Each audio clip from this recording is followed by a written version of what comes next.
प्रजापति ब्रह्मकुमारी ऐश्वर्य अनुष्ठानर महिला दिवस आरंभ हो सारी। प्रकृत भगवान आमको जो पाठ करुच्ची कि श्री रामचंद्र पाठ करुच्ची कि रावणर पाठ करुच्ची तेणु सी पाठ करते रावणर पाठ अच्छी बोली रामंकर चरित्र प्रत्यक्ष हो पारुची राति अच्छी बोली दिनर महत्व आम बुझुचे आलोकर महत्व बुझुचे ठोकर खाऊने सेहीपरि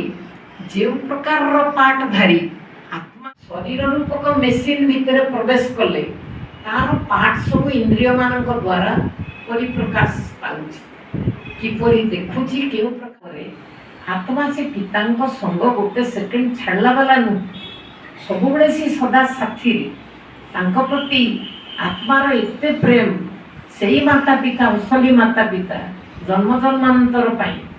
आत्मार माँ बाप अजर